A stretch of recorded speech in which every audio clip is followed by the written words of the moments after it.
What if I told you there's a story that holds the secret to healing broken relationships, finding hope in despair, and discovering the true meaning of love and forgiveness? A story so powerful, it has inspired millions across centuries and cultures. But within its familiar folds lie hidden details and profound lessons that most people overlook. Are you ready to uncover these untold truths? Welcome to the timeless tale of the Prodigal Son, a story that begins with rebellion and ends with redemption. It's the story of a young man who squanders everything, only to find himself lost and broken. But just when all hope seems gone, he takes a step that changes everything, a step back home. This is not just a tale of one man's mistakes. It's a reflection of the human condition, of our own struggles with pride, regret, and the desperate longing for forgiveness. And at its heart, it reveals the infinite depths of unconditional love and mercy. But what does it really mean to be a prodigal? Why is this story told in almost every culture, and how does it resonate so deeply with our lives today? And here's something you may not know: the story isn't just about the wayward son. There's another figure, often overlooked, whose perspective holds a lesson just as vital, and just as transformative. In this video, we'll unravel the story of the prodigal son like never before. We'll dive deep into the dramatic journey of the son who strayed, the father who forgave, and the elder brother who struggled with resentment. We'll explore the hidden wisdom this story offers, including how it relates to our personal battles with guilt, forgiveness, and self-worth. Stay with us until the end, and you'll walk away with profound insights that could transform the way you view your own life and relationships. This is Legend's Story, where ancient wisdom meets modern meaning. If you're new here, don't forget to subscribe to our channel, because every story we tell has the power to inspire, teach, and transform. And if you're already a part of our community, thank you for joining us on this journey. Now, let's step into the world of redemption, forgiveness, and the extraordinary tale of the prodigal son. Stay tuned. The story begins in a setting of comfort and abundance, a household where a father's love provides everything his children could need. The prodigal son, however, is restless. He is dissatisfied with the predictable routine of his life and yearns for adventure and freedom. The word, prodigal, itself means someone who spends resources recklessly, and it foreshadows the path he is about to take. Driven by youthful arrogance and a desire for independence, he does something shocking: he demands his share of the inheritance while his father is still alive. This act is more than just audacious, it's deeply disrespectful. In the cultural context of the time, an inheritance was only distributed after a parent's death. By asking for his portion early, the son is essentially saying, "You are as good as dead to me." Despite the insult, the father agrees, dividing his wealth and giving the son his share. This moment is significant. It highlights the father's patience and willingness to let his son make his own choices, even if it leads to mistakes. The son leaves home, carrying with him a fortune and a head full of dreams. At first, his life seems ideal. He immerses himself in luxury, indulging in pleasures without restraint. He spends lavishly, throwing parties, buying friendships, and chasing fleeting happiness. He feels invincible, as though his resources will never run out. But as the saying goes, easy come, easy go. The wealth he thought would last forever begins to dwindle. His so-called friends, who had enjoyed his generosity, vanish as soon as the money dries up. The son is left with nothing but regret. To make matters worse, a severe famine strikes the land where he is staying. With no money, no food, and no one to turn to, he falls into desperation. Once a wealthy young man, he now faces the harsh reality of poverty. In his struggle to survive, he takes a job feeding pigs, a task considered degrading, especially in the cultural and religious context of the time, where pigs were seen as unclean animals. This is the lowest point of his life. The once proud son, who thought he could conquer the world, is now reduced to longing for the scraps he feeds the pigs. The imagery here is powerful. He is not just physically hungry but also spiritually empty. He is stripped of his pride, his wealth, and his identity. In this moment of despair, the son begins to reflect. He remembers the comfort and kindness of his father's house, where even the servants live better than he does now. This memory sparks a realization: he made a grave mistake. He recognizes his own arrogance and foolishness, and for the first time, he feels the weight of true regret.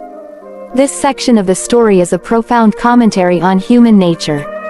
It shows how our pride and desire for independence can lead us astray.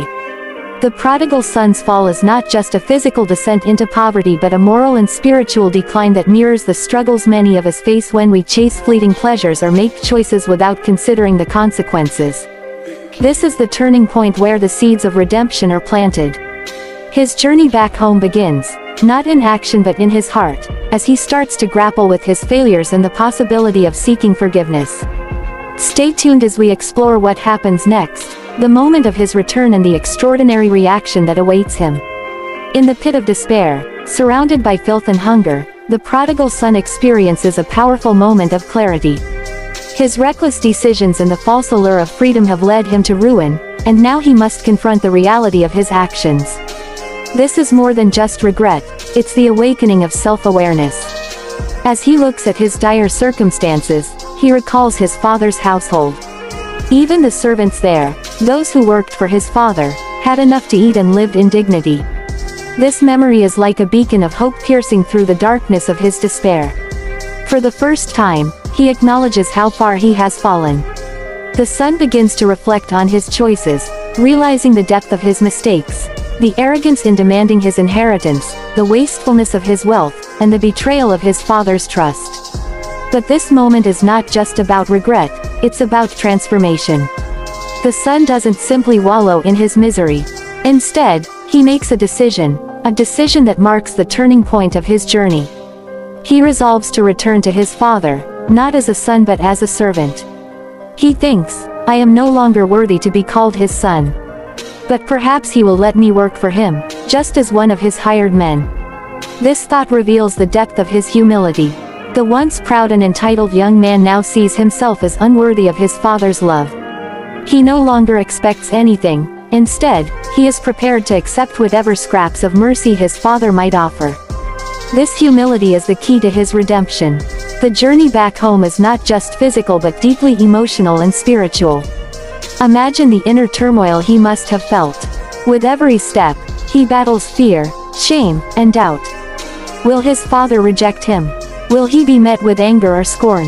He knows he has no right to expect forgiveness, yet he clings to the hope that his father's kindness might extend even to someone as undeserving as him. This section is a profound representation of the human capacity for change. It shows that no matter how far we fall, the first step toward redemption is recognizing our mistakes and having the courage to face them. The prodigal son's decision to return home symbolizes repentance, the act of turning away from a destructive path and seeking a better one. But the suspense is far from over. How will the father react? Will the son's fears come true, or is there something even more extraordinary waiting for him?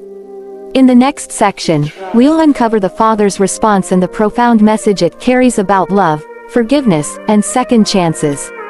Don't miss it. As the prodigal son approaches his father's house, his heart is weighed down with anxiety and shame. He has rehearsed his apology countless times in his mind. Father, I have sinned against heaven and against you. I am no longer worthy to be called your son. Make me like one of your hired servants. With every step closer, his fears intensify. How will his father react? Will he even be allowed to enter? But what happens next is nothing short of extraordinary. The father, who has been watching and waiting, sees his son from a distance. Without hesitation, he runs to him, a sight that would have been shocking in that time. In the culture of the ancient world, dignified men, especially elders, never ran. Running was considered undignified, a behavior reserved for servants or children. Yet the father casts aside societal expectations, driven by nothing but love and longing for his lost child. When the father reaches his son, he doesn't wait for an explanation or apology. Instead, he embraces him, wrapping his arms around him in a gesture of pure, unconditional love. The son, overwhelmed, begins his prepared confession, but it doesn't matter. The father interrupts, commanding his servants to bring the best robe to clothe him, a ring for his finger, and sandals for his feet. These gestures are deeply symbolic.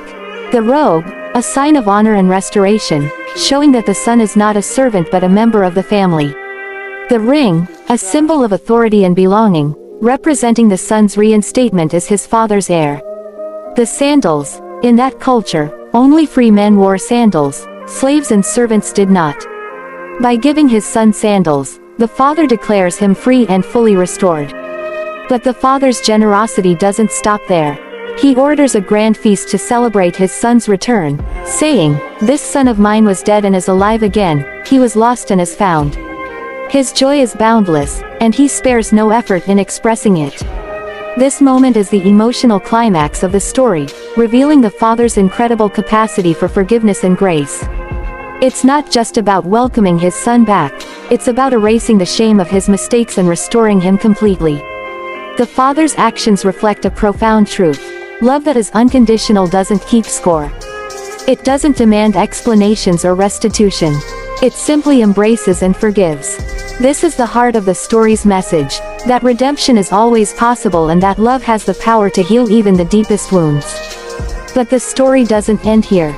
There's another perspective to consider, a shadow cast over the joyous celebration. The elder son, who has remained faithful and obedient, is not pleased with his father's response.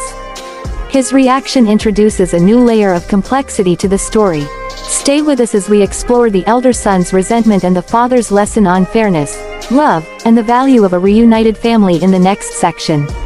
Don't miss the deeper truths this story continues to reveal. While the household celebrates the return of the prodigal son, not everyone shares in the father's joy.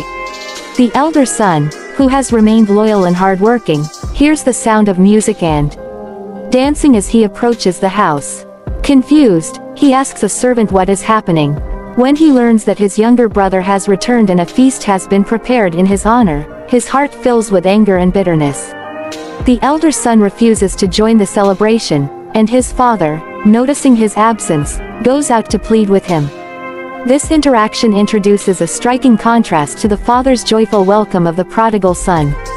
The elder son's reaction is raw and emotional. He says, "Look, all these years I've been slaving for you and never disobeyed your orders, yet you never gave me even a young goat so I could celebrate with my friends. But when this son of yours, who has squandered your property with prostitutes, comes home, you kill the fattened calf for him." His words reveal a deep sense of injustice. To the elder son, his father's actions seem unfair. Why should the one who betrayed the family and wasted everything receive such a grand celebration, while his own loyalty and hard work go unnoticed? The elder son's resentment mirrors a very human response, the tendency to compare ourselves to others and feel overlooked when we believe our efforts are not rewarded. His anger is not just about the feast, it's about a deeper feeling of being unappreciated and undervalued. But the father's response is full of wisdom and love. He gently reminds the elder son, "My son, you are always with me, and everything I have is yours. But we had to celebrate and be glad because this brother of yours was dead and is alive again, he was lost and is found." This moment is significant because it shifts the focus from fairness to grace. The father is not denying the elder son's loyalty or hard work.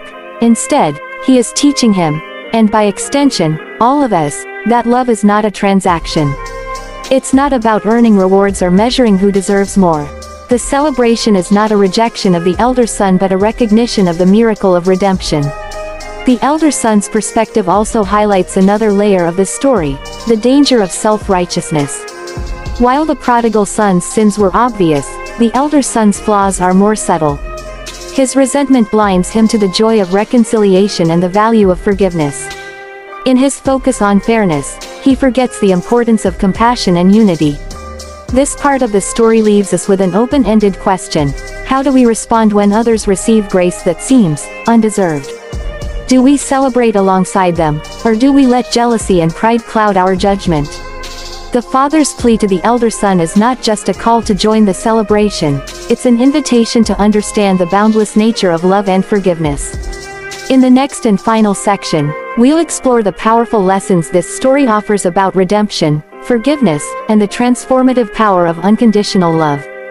Don't miss the conclusion, where we tie together the story's universal wisdom and its relevance to our lives today. As the story of the prodigal son concludes, its profound lessons begin to take center stage, offering timeless wisdom that resonates deeply with our lives. This parable, though rooted in ancient culture, transcends time and speaks to the struggles, mistakes, and emotional journeys we all face. The journey of the prodigal son reminds us that no matter how far we stray or how deeply we fall, redemption is never out of reach. The son's mistakes were monumental. He insulted his father, squandered his inheritance, and hit rock bottom. Yet, the moment he chose to return, a path to redemption opened.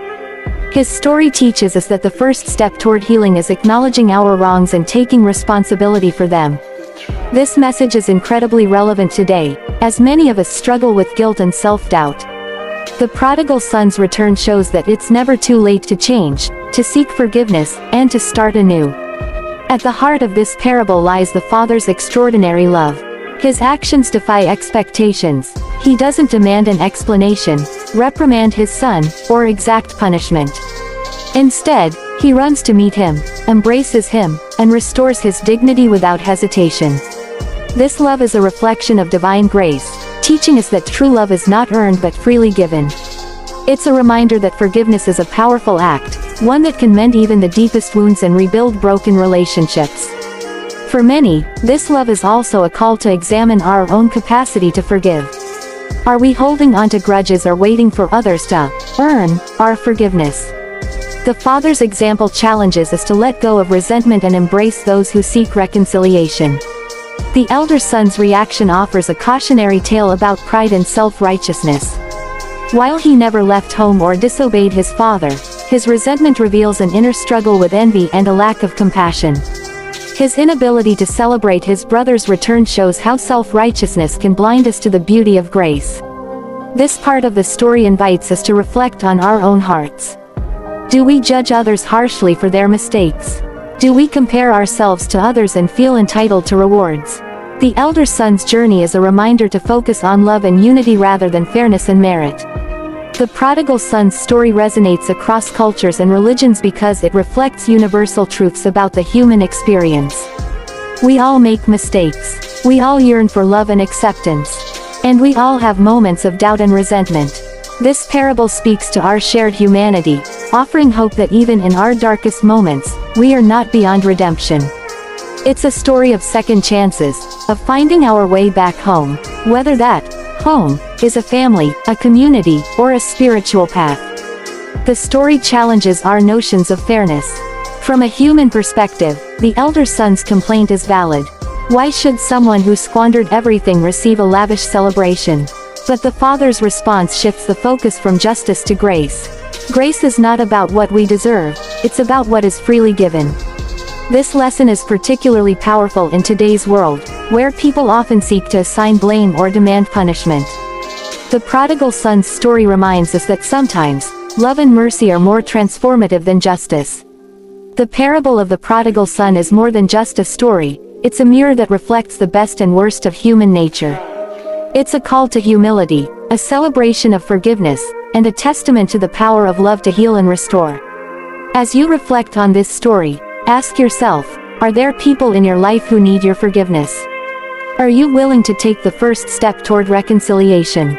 And perhaps most importantly, can you forgive yourself for your own mistakes and embrace the possibility of redemption?